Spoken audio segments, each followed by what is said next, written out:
Hey everyone, it's Mark here. In this video, I'll unbox and review a Montblanc 1858 Dual Time, otherwise known as a GMT, although it's probably not technically a GMT because the Dual Time is a 12-hour hand here, but I'll get to that in a second when I go over the watch itself. Now, this is the second Montblanc watch that I've owned. It's actually pretty decent as far as watches go. It has some interesting functionality. I kind of like the movement, and aesthetically it's quite pleasing. And I'll go through the details of all of those things as I go through the video. And in short, it's one that I would consider buying if I were looking for a dual-tone watch, particularly one with a vintage appeal or a vintage aesthetic, and particularly if you're looking for something that is kind of interesting and maybe has bronze if you're into unusual materials. So that's pretty much a summary of the watch. Now at the moment, I'm wearing a Tissot sport watch, which is rather at the opposite end of the spectrum of a watch like the Montblanc. The Tissot is a quartz watch, and it's functional enough. I can't find an exact version of this currently for sale, but I'll link to some of my preferred Tissot models if you're interested in them in the description below. And I'll also link to where you can get this in the description below as well. So let's unbox this watch. This is in fact a second-hand watch, so the unboxing is honestly a little bit artificial, but it basically has all of the stuff with it, so I mean, we can still do an unboxing. So basically here we have the outer box. It is seen some better days, but it obviously is in decent enough condition. There's nothing particularly unusual or interesting about it. It's shiny cardboard. So yeah, that's exciting. When we open it up, inside the shiny box, we've got a less shiny, harder box in which the watch is actually stored. And also in this watch, we have a information booklet. Now the information booklet right here is very, very chunky. You can see it is very thick. Now, one could well ask, why is it that we have a service booklet that is quite this thick? Well, part of the answer to this is the sheer number of different languages in which this is written. There is nothing hugely exciting to say about this. It goes over basic functionality. The only thing that is slightly weird is A, it has pretty glossy pictures, which really seem a little bit unnecessary if we're totally honest. And also B, it seems to contain information about various different watches. So as an example here, it has information about a quartz watch, but this is not a quartz watch, and has information about a whole lot of different things, which are patently irrelevant. I would dare say they would be better off just printing smaller information booklets for each of these, rather than printing out every single one.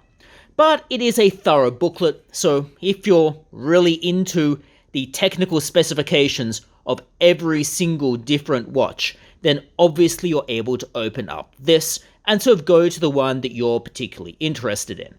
Obviously, it is not super easy to find the one for this particular watch. So let's see if we can find that relatively quickly and then go through to what it's saying about the dual time. Okay, so an interesting quirk about this booklet is this is a reference to the Montblanc dual time in our manual here. Now, what you'll notice is it's depicting a watch face that is really not exactly the same as the actual watch face, which is a little bit weird. I have no real explanation for this. I feel like maybe their quality control could have been improved, because the watch faces that resemble what this one actually looks like. This is not the dual time. This is like an ordinary one with hours, minutes, and seconds. This is not what the dual time has. It has obviously a different hour or a different hand to represent the second time period. So, I don't know, they probably could have done a slightly better job there. If you think that I'm missing anything, obviously let me know in the comments. So, let's go back to the box itself. We have our rather solid Montblanc box. We can open it up, and inside this box, we have nothing of particularly unusual note. We have a rather cushy, pleasant enough looking box. It has the usual padded parts here, i.e. everything is squishy and cushiony and feels kind of nice. When we take this out, we have the watch on its own pillow, so that it can sleep snugly while in the box. Now the pillow itself, nothing particularly unusual to say about it. It is an ordinary watch pillow. It's fine enough. You will have to excuse my rather horrible fingernails. I somehow managed to lose my white gloves, so you're going to have to bear with them. Now herein we have the watch. So let's deep dive into what exactly this watch might involve, and I'll go through some of the functions and my thoughts on the aesthetics. So let's start by having a look at the actual watch aesthetics in general terms. So what we have here obviously is a rather unsurprising analog dial.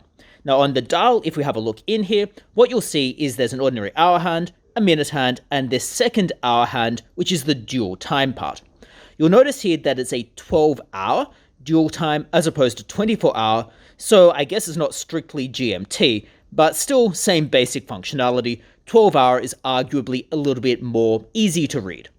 Also, to make up for the fact that it's not 24-hour, there is an AM/PM indicator right in the middle here. Now there's a second indicator right in this second dial here, and in the middle of it, currently blocked by the hand here, is also a date function. Now, it's actually showing the 11th. That's the wrong date. I haven't set it yet, but you'll notice there's a date function here. Now, if we zoom in a little bit on the dial, you'll notice that the mini seconds, the small seconds dial here, it's actually a little bit textured. It's difficult to see perfectly well, but it is textured a little bit with the seconds dial here, although not very obviously. The rest of the face is just a black face here. Now, the rest of the case, what you'll notice here is we have brushed steel and we have bronze. The brushed steel carries around through the sides, the front here, and obviously onto the sides and the back. Now, the bronze accents are obviously around the dial and on the crown. The crown itself is also signed, as indicated by the Montblanc logo. On the back, what we have here is brushed and also polished steel. The polished steel and brushed steel are kind of contrasting, and on the back here we have a display of the Minerva factory, where the movement is from, and I'll get to the movement in just a second here. On the back we also have various other pieces of information, the Montblanc text, etc, etc. Now, the actual band here is relatively ordinary. It is a light brown / champagne colored band. Now, I think it's quite nice, although I wouldn't necessarily say it's unusually nice. It kind of has this knotted finish at the bottom.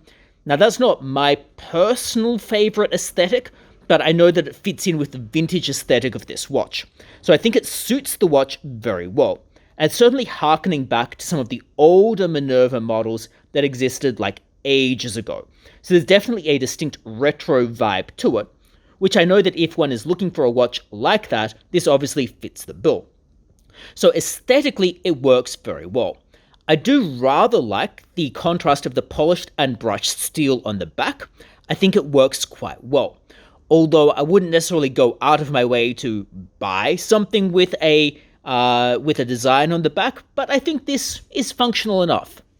Now, in terms of the rest of it, the actual clasp here, Montblanc displayed on it, is relatively standard in terms of its appearance and the like.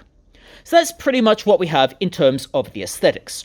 I think it's an attractive looking watch, although I'm not sure that I'd necessarily say it's one of the most unusual watches I've ever seen.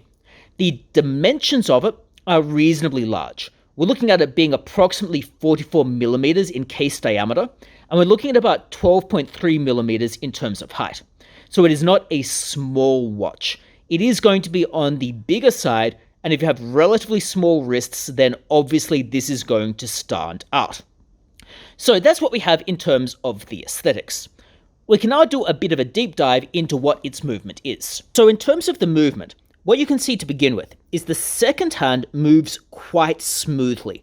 So that gives you a bit of an idea about what the nature of the movement is. It apparently is 4 Hz in terms of frequency, i.e. approximately 28,800 vibrations per hour. So that's pretty much what it is in terms of movement frequency. It, in short, moves pretty smoothly, which is a nice plus. It's one of Montblanc's in-house-ish movements from the Minerva factory, so I mean, that is good as far as those things go, but obviously functionality is, to some extent, a little bit more important than whether it's technically in-house or not. It has, I think, 34 joules from memory, so that's pretty much where we are in terms of the movement. Now, obviously, like I mentioned before, it's dual time. So we've got an hour hand, and we've got an hour hand, a minute hand, and we've got a second hour hand. that represents whichever second time zone we're in. As I indicated before, there's an AM/PM indicator, which is currently buried under the minute hand. And obviously that's going to alter depending on what we set this second hour hand to be. It has a date function as well, which of course we can adjust. So let's go about actually adjusting this and seeing what the movement is actually like. So to do this, let's pull out the crown and see how it goes. Now, when I've pulled it out to its further setting here, firstly, we'll notice that the second hand stops, so has hacking, which is, I guess, a plus, particularly since it's a dual time zone one. So in its further setting, we're adjusting the minute hand right here. And what you'll notice here is I seem to be adjusting both of them, which I guess to some extent makes some sense, assuming we want both of them to be moving in tandem, and we're not just wanting to move one of the two time zones because we're shifting time zones. So that's where we are with the further setting here. It's basically moving everything around, which, I mean, depending on what you want to achieve, is either good or bad. So that's in our further setting. We can move it in just a little bit, and if we move it in just a little bit, what you'll notice here is I'm basically just moving around my 1 hour hand right here. So that's in my second most setting here. I can move it forward and back. In that setting, there's a noticeable click when I am moving it. So it is definitely chunky, it definitely moves at set intervals, i.e. it moves an hour at a time. Again, whether that's good or bad depends on what functionality you really want, but it certainly is not moving in discrete tiny intervals. Now, we can also move it in a little bit, and I've now pushed it all the way in. So that's effectively what we're seeing here. Now, one thing that you will notice at this direct point here is that I'm not really able to move the date indicator at all, i.e. the date indicator moves when I am moving my hour hand. Now, that's not really ideal, because let's face it, it's going to get very laborious and annoying to move the date indicator by just moving the hour hand, i.e. moving all the way through to say you're in say the watch thinks you're in February, but you're not. And you end up kind of skipping from the 28th through to the 1st. But in reality, you should be on the 29th. This is going to get very annoying. And again, if we move outwards again, we can move all of our hands around. Now, that's kind of irritating in terms of how it moves, because you would obviously want your dual time zone aspect of it to really function with a little bit more of a discrete independent movement, rather than moving everything in tandem, which is obviously kind of going to defeat part of the purpose if you need, for example, things to change your time zone. So that's pretty much where we are. Now, obviously, this is able to shift around, which means that you can effectively adjust the relative time zones, but it's probably not as easy as it would be. In that, for it to be much more easy and functional, what you would really want is to be able to change your second hour hand here. You want to be able to change that independently and freely, without having to waft around with this hand, moving it at hour intervals, and then kind of having to go to the furthest outlier here, and then shift everything around in some weird way. It's just kind of annoying, to be totally honest. I think they could be done in a slightly more elegant way to get this functional in a way that would be a little bit more user-friendly, if I'm completely honest. Now, as I indicated before, we've got the AM/PM indicator here.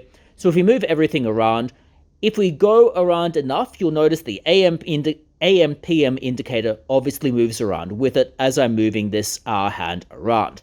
Now, again, that's going to be useful if you really want to know your time zone for whichever time you're setting this to. i.e., if you're trying to make calls to that other location, it's going to be useful to know exactly where you are actually setting it toward. So overall, what I'd say is the movement is perfectly functional. There's nothing really inherently wrong with the movement. I just think it's not terribly convenient, given how it functions. Put differently, you would get used to it, and if you put it onto a winding machine so that you don't have to keep resetting it, it's going to be perfectly fine. However, if you need to keep resetting this, it could get really annoying. So that then leads on to some other technical specifications. It has around 42 hours of power reserve, which is, good enough if you're going to be just kind of wearing it every day or whatever. I typically change my watches around, so I would need to be putting this onto a winding machine for it to not drive me absolutely insane. I mean, I have enough problem with date complications as compared to dual time complications that this might be a little bit annoying. But if you aren't really going to pay that much attention to your second R hand, or you're going to put it onto a winding machine, or you just don't really care about resetting it, then this is perfectly fine. Other aspects of it would include, like I said, the date complication. It has hacking, like I said. It is supposedly water resistant up to 3 atmospheres, so around 30 meters or 100 feet. I would not be taking this underwater because, let's face it, it has a leather strap here, so I don't know that I would necessarily be wanting to put that underwater. But again, that's personal preference here. I know that I would personally never actually be exposing it to that type of environment. So that's pretty much this Montblanc dual time watch. Do I think it's worth considering? Yes. Do I think it's attractive enough? Yes, I do. Is it my personal aesthetic? Probably not. I like it enough, and I mean, I'll use it in rotation, but I'm not sure that it's personally my favorite, but that's just a personal preference thing. I think in terms of technical specifications, it is quite accomplished for its price point, in that these are not super expensive. You're looking at probably a few $1,000s. I think in Australian dollars, maybe about 4,000, give or take. It's going to depend a bit on which model you're finding, whether it comes with boxes and the like. So they're not like super expensive for what you get. And let's face it, all of these dual time complications can get a little bit annoying. So this is not exactly that much worse than some of the competitor models. It's just that it comes with the territory of a watch like this. And I think this is well put together. Montblanc has had a steadily increasing reputation over time. This is certainly a watch that I would consider if I were in the market for a watch like this. Now, naturally, if you have any thoughts about the Montblanc watch or about the Montblanc range, put those in the comments below. And like I said, I'll link to this in the description below if you're interested in considering this type of watch. Otherwise, it would be great if you click the like button and subscribe to the channel, and I very much hope to see you for future videos as well. Bye!